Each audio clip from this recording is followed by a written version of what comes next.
Assalamualaikum warahmatullahi wabarakatuh.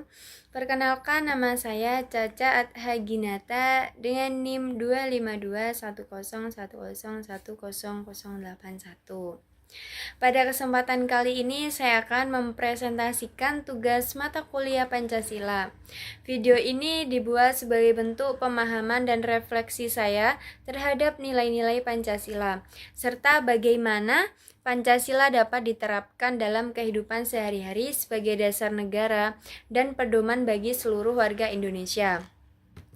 Oke, baik, langsung saja. Makalah saya ini berjudul Kehidupan Beragama dalam Masyarakat Pancasila. Di sini ada beberapa pendahuluan. Yang pertama yaitu latar belakang, rumusan masalah, tujuan penulisan.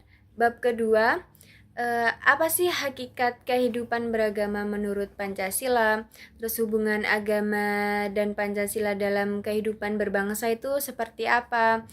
Habis itu tantangan kehidupan beragama dalam kehidupan sehari-hari. Terus yang terakhir, implementasi nilai Pancasila dalam kehidupan beragama. Langsung saja pada bab pendahuluan, yaitu Indonesia merupakan negara yang dibangun di atas fondasi ideologi Pancasila. Pancasila tidak hanya berfungsi sebagai dasar negara, tetapi juga sebagai pandangan hidup bangsa yang mengarahkan seluruh aspek kehidupan bermasyarakat, berbangsa, dan bernegara. Nah, sila pertama ketuhanan Yang Maha Esa ini tuh menempatkan Indonesia sebagai negara yang berketuhanan, yang memberikan jaminan dan penghormatan terhadap kebebasan beragama bagi setiap penduduknya. Lanjut, rumusan masalah. Rumusan masalahnya yaitu apa yang dimaksud dengan hakikat kehidupan beragama menurut Pancasila? Yang kedua, bagaimana hubungan antara agama dan Pancasila dalam kehidupan berbangsa dan bernegara? Tiga, apa saja tantangan yang dihadapi dalam kehidupan beragama di Indonesia pada masa kini? Dan yang terakhir, bagaimana implementasi nilai-nilai Pancasila dalam kehidupan beragama sehari-hari? Nah, tujuan penulisan ini adalah yang pertama untuk menjelaskan hakikat kehidupan beragama dalam perspektif Pancasila, menguraikan hubungan antara agama dan nilai-nilai Pancasila dalam konteks kehidupan berbangsa. Yang ketiga, mengidentifikasi berbagai tantangan yang muncul dalam kehidupan beragama di Indonesia. Dan yang keempat, mendeskripsikan bentuk-bentuk implementasi nilai-nilai Pancasila dalam kehidupan beragama sehari-hari. Langsung saja pada pembahasan hakikat kehidupan beragama menurut Pancasila. Hakikat kehidupan beragama menurut Pancasila adalah terwujudnya kehidupan sosial yang harmonis, toleran, dan berkeadaban, di mana nilai-nilai spiritual atau ketuhanan ini menjadi sumber moral utama yang menjiwai seluruh aspek kehidupan bermasyarakat, berbangsa, dan bernegara. Pancasila melalui sila pertama ketuhanan Yang Maha Esa menetapkan fondasi bahwa Indonesia adalah negara yang berketuhanan, namun bukan negara agama yang didasarkan pada satu ajaran teologi tertentu. Hakikat ini dapat dijabarkan dalam beberapa poin utama, yaitu yang poin pertama yaitu menempatkan agama sebagai sumber moralitas publik. Nah, dalam konteks falsafah Pancasila, menempatkan agama sebagai sumber moralitas publik berarti bahwa Pancasila ini memiliki nilai-nilai etis dan spiritual yang bersifat universal yang diajarkan oleh semua agama yang diakui di Indonesia. Penjelasan rincinya dari konsep ini adalah sebagai berikut, yaitu moralitas di ruang publik bukan sekedar ritus privat. Apa sih artinya? Artinya itu adalah Pancasila ini menolak pandangan sekuler liberal yang kaku, yang menganggap agama murni sebagai urusan pribadi dan harus dipisahkan total dari urusan negara. Sebaliknya, Pancasila memandang agama memiliki dua dimensi, yaitu dimensi private, yaitu akidah dan ibadah atau ritual, dan dimensi publik, yaitu nilai-nilai etis seperti keadilan, kejujuran, kemanusiaan, dan tanggung jawab sosial. Nah, yang kedua ini substansi moral universal, bukan formalisasi hukum agama. Nah, Pancasila mengambil substansi atau esensi nilai-nilai moral universal yang diajarkan oleh semua agama seperti yang pertama kejujuran dan amanah, yang kedua tuh keadilan, yang ketiga tuh kemanusiaan dan kasih sayang, yang keempat kemaslahatan bersama. Nah, yang ketiga yaitu agama sebagai filter dan panduan etis. Maksudnya itu dalam praktiknya agama tuh berfungsi sebagai filter etis bagi negara, kebijakan publik, undang-undang, dan tindakan aparat negara. Idealnya tuh harus dijiwai dan tidak boleh bertentangan dengan moralitas ketuhanan. Sebagai contoh, hukum di Indonesia tidak akan melegalkan sesuatu yang secara universal dianggap amoral oleh agama-agama seperti perjudian atau prostitusi. Meskipun mungkin di negara sekuler hal itu bisa dilegalkan atas nama kebebasan individu, nah agama juga menjadi sumber motivasi batin bagi warga negara dan penyelenggara negara untuk berperilaku baik. Singkatnya, sila pertama menjadikan moralitas agama dan causa prima atau penyebab pertama dan jiwa dari etika publik di Indonesia yang kemudian dijabarkan secara konkret dalam sila-sila kemanusiaan, persatuan, kerakyatan, dan keadilan sosial. Yang poin yang kedua yaitu Pancasila sebagai titik temu atau kalimatun sawah. Nah, konsep Pancasila sebagai titik temu merupakan sebuah istilah yang merujuk pada fungsi Pancasila sebagai konsensus nasional dan fondasi filosofis yang menjembatani serta mempersatukan berbagai kelompok agama, suku, dan golongan di Indonesia. Nah, berikut penjabaran konsep ini berdasarkan sintesis dan berbagai literatur, yaitu yang A sebagai konsensus kebangsaan Pancasila lahir dari kompromi dan kesepakatan luhur. Yang kedua, platform nilai-nilai universal agama Pancasila khususnya sila pertama ketuhanan yang Maha Esa menjadi pengakuan bahwa Indonesia adalah bangsa yang religius. Dan yang C, menjembatani ruang privat dan ruang publik. Konsep titik temu menempatkan Pancasila sebagai etika sosial dalam ruang publik. Dan yang terakhir yang D, sebagai rumah bersama yang inklusif. Pancasila menyediakan rumah ideologis di mana semua kelompok baik mayoritas maupun minoritas memiliki kedudukan yang setara di hadapan hukum dan negara. Yang ketiga, wujud kehidupan yang moderat atau moderasi beragama. Nah, berdasarkan berbagai studi, wujud kehidupan yang moderat ini tuh dapat diidentifikasi melalui 4 indikator utama, yaitu yang pertama tuh komitmen kebangsaan, yang kedua toleransi, yang ketiga itu anti kekerasan, dan yang terakhir akomodatif terhadap budaya lokal. Yang keempat ini relasi simbiosis mutualisme. Nah, simbiosis mutualisme kan tahu sendiri itu merupakan simbiosis yang saling menguntungkan antara satu pihak sama pihak yang lain. Nah, hubungan saling menguatkan ini tuh dapat diuraikan sebagai berikut, yaitu 1.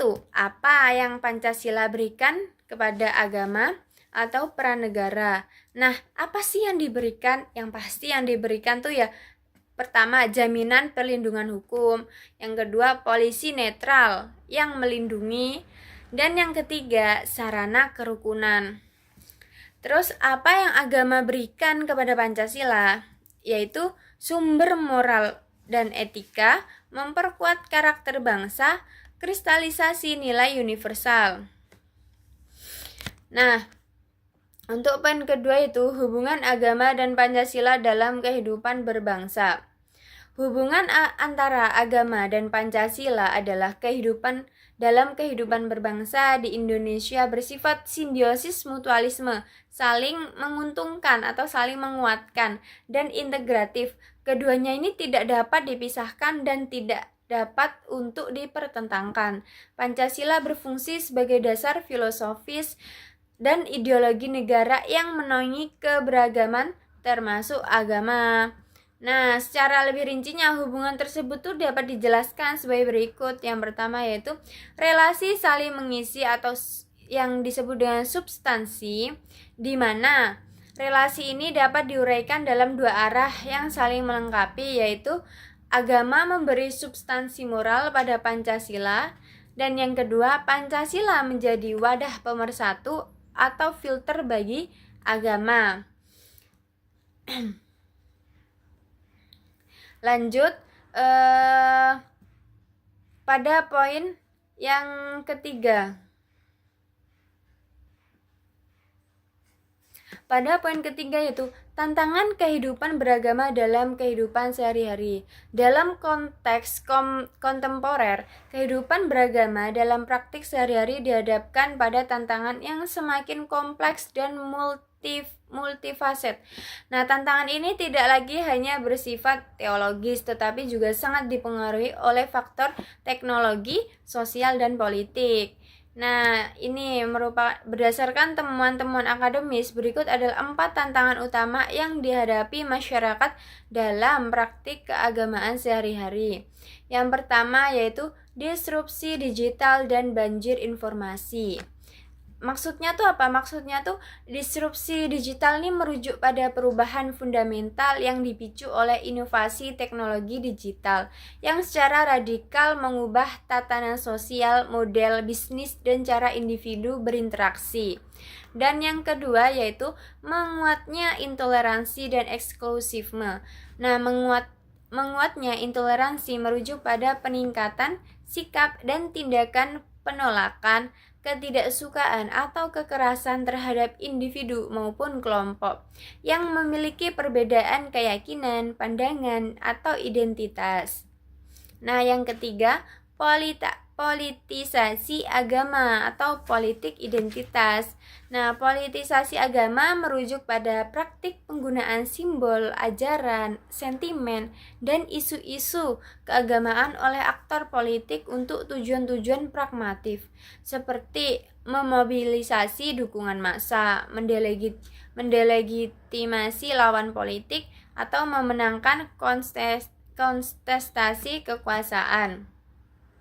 Yang keempat ini formalisme beragama, simbol versus substansi, yaitu formalisme beragama merujuk pada praktik keberagaman yang terjebak pada aspek ritual, legal, formal, dan simbol-simbol lahiriah, namun terputus dari nilai-nilai esensial atau substansi ajaran. Dalam fenomena ini, agama ini ditampilkan secara meriah dalam bentuk simbol, seperti penggunaan busana, jargon, atau penguatan identitas kelompok, namun gagal mewujudkan dalam hal etika, keadilan sosial, dan kemanusiaan. Nah, yang terakhir ini adalah implementasi nilai Pancasila dalam kehidupan beragama. Implementasi nilai-nilai Pancasila dalam kehidupan beragama adalah proses pengalaman ajaran agama yang dijiwai dan selaras dengan kelima sila Pancasila, sehingga menciptakan kehidupan spiritual yang soleh secara individu sekaligus harmonis secara sosial. Yaitu pada sila pertama, kayak kita sebagai umat Islam ya harus taat beribadah, terus toleransi dan saling menghormati. Pada sila kedua, kemanusiaan yang adil dan beradab. Nah, agama sebagai pembela kemanusiaan dan menghindari dehumanisasi atau umat beragama yang Pancasialis akan memandang pemeluk agama lain sebagai sesama manusia yang memiliki hak dan martabat yang sama, bukan sebagai musuh yang harus dihilangkan. Nah, sila ketiga ini persatuan Indonesia, yaitu kita tuh harus kayak menanamkan sikap yang moderat atau moderasi beragama. Nah, ini merupakan bentuk implementasi sila ketiga yang paling konkret. Nah, pada sila keempat ini mengutamakan musyawarah. Jadi kalau ada apa-apa tuh kita harus dimusyawarahin, biar apa? Biar semuanya tuh bisa jelas dan juga biar kayak hasilnya tuh bakal disetujui oleh semuanya. Dan yang terakhir adalah sila kelima. Ini merupakan implementasinya, yaitu gotong royong dan filantropi lintas agama dan menjauhi sikap eksploitatif, yaitu praktik keagamaan diimplementasikan untuk menciptakan keadilan ekonomi dan sosial serta menolak segala bentuk eksploitasi manusia atas manusia. Nah, kesimpulannya adalah berdasarkan pembahasan dapat disimpulkan bahwa hakikat kehidupan beragama menurut Pancasila adalah terwujudnya tatanan sosial yang harmonis, toleran, dan berkeadaban di mana agama berfungsi sebagai sumber moralitas publik. Hubungan antara agama dan Pancasila bersifat simbiosis mutualisme dan integratif. Pancasila hadir sebagai titik temu kalimatun sawa yang secara hukum menjamin dan melindungi kemerdekaan beragama, sementara agama memberikan substansi nilai spiritual yang menjiwai kelima sila. Implementasi utuh nilai-nilai Pancasila ini dari manifestasi dalam praktik moderasi beragama yang mengedepankan keseimbangan antara kesolehan ritual, sila pertama, dengan komitmen kebangsaan, sila ketiga, penghormatan terhadap kemanusiaan, sila kedua, dan perwujudan keadilan sosial, sila kelima. Mungkin cukup yang sudah saya sampaikan. Kurang lebihnya saya mohon maaf. Wassalamualaikum warahmatullahi wabarakatuh.